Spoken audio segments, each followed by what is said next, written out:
Okay, here we are finishing up some topics from Chapter 5, and in this video I'd like to go over an example problem, and it turns out this example problem is very relevant to single mode fibers that are used in fiber optic systems, and I'll explain that as we go. What we're going to do is we're going to suppose that the core index is 1.465, the cladding index is 1.460. And we're going to suppose that the fiber is designed so that our cutoff wavelength is 1250 nanometers for the second mode. And the questions are then, what is the core diameter? What is the dimensionless frequency, or the normalized frequency at lambda is 1550 nanometers? And what does the mode field diameter, W, divided by the core diameter look like as a function of lambda in this range from 1250 to 1550 nanometers.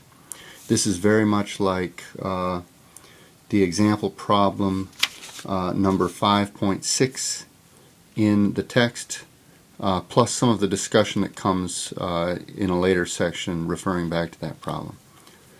Okay. It turns out that these two index values are something that are convenient for the actual production of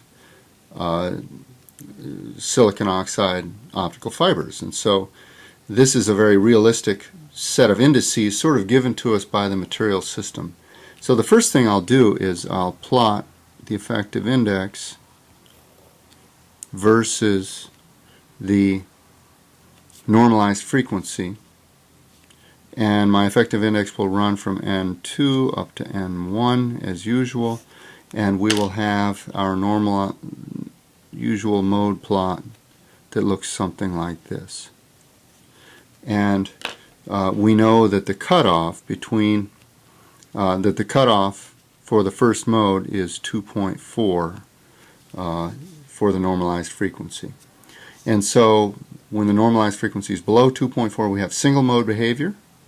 And when it's above 2.4, we have two modes. And the design goal for creating a single mode optical fiber or even a single mode optical waveguide in an integrated optic device is to, number one, stay away from cutoff where you're going to see two modes. You definitely want to stay away from two modes, but you want to stay far enough away from V equals 0 to get good confinement. So there's this trade-off between good confinement and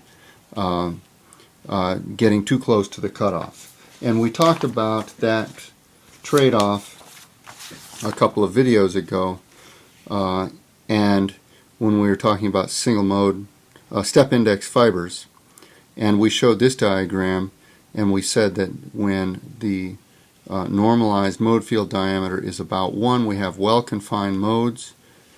Out here at V equals near 2.4, and that if W over A gets to be about 2, we have poor confinement, and WA gets to be at 2 when V gets down around 1.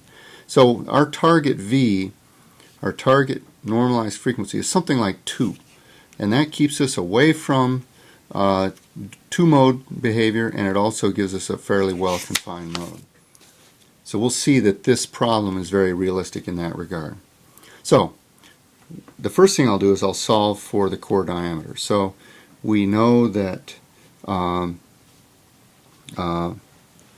lambda cutoff occurs at V equals 2.4. But by the definition, well, I'll write V equals 2.4, and that is equal to 2 pi A over lambda square root of N1 squared minus N2 squared. This is the definition of the normalized frequency V. And so what I can do is I can just go ahead and say, okay, I know N1, I know N2, I know lambda, and I know V at the cutoff, and so I'm going to solve for A. And this is pretty straightforward. A is 2.4 lambda over 2 pi times the square root, and this turns out to be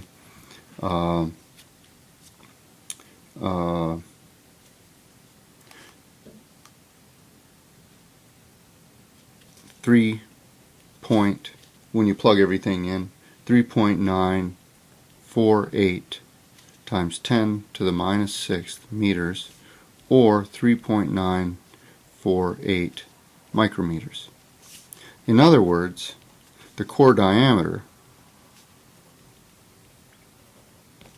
which is twice the core radius, is about 8 microns. Okay, so that's a very small core diameter. And this is really, based on these material system numbers, this is where we get the small core diameter for single mode fibers. Okay, so that gives us part A.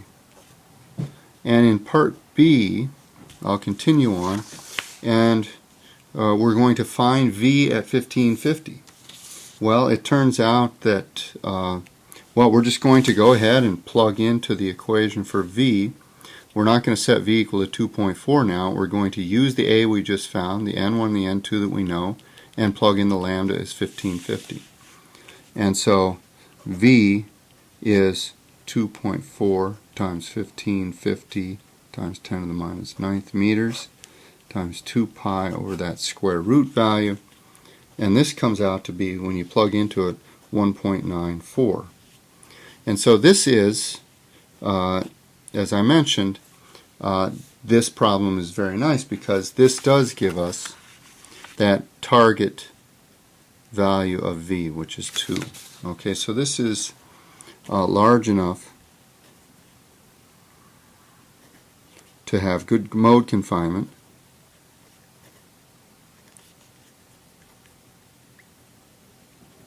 but far enough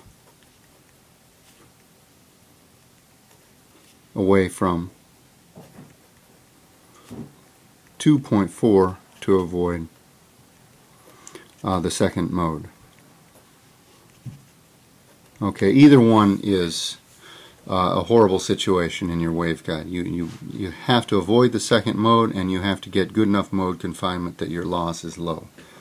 And finally, for part C, the mode field diameter calculation. Well, we know that W over A is empirically given by 0.65 plus 1.619 V to the minus 3/2 plus 2.879 V to the minus 6th.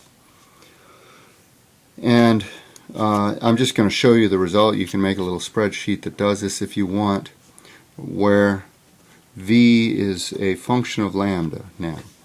And so in this case, V is given by this. We have N1, N2, and A are all fixed, so V is now a function of lambda.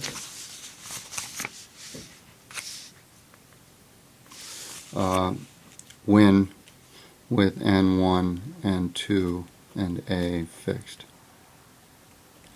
And the result is that W over A looks something like this as a function of lambda running from, say, the range of 1250 nanometers to 1550 nanometers. W over A range is more or less from 1 to about 1.4. I think at 1250 it's at 1.1, and at 1550 it's up to 1.4. And when W over A is 1.4, 1.55 microns times 1.4 gives us times 1.4 gives us 5.6 microns, which is still well confined.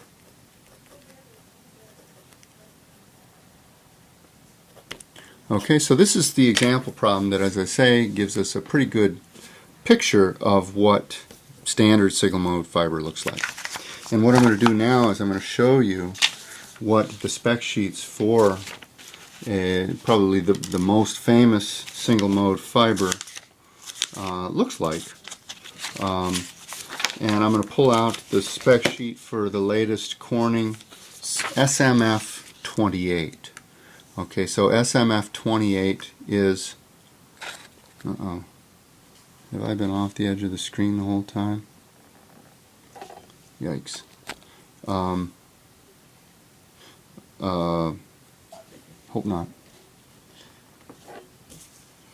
SMF 28 is sort of the standard for a long time for single mode fiber, and what I'd like to do is show you on this spec sheet that the cable cutoff wavelength, they call it lambda CC, is less than or equal to 1260 nanometers. And in fact, that is the target, and that keeps us in that sort of sweet spot for the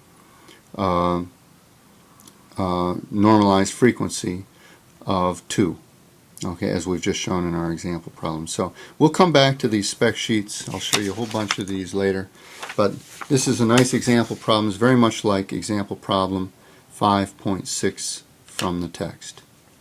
Uh-oh, and I have been going over the edge of the paper, haven't I? Well, thank you.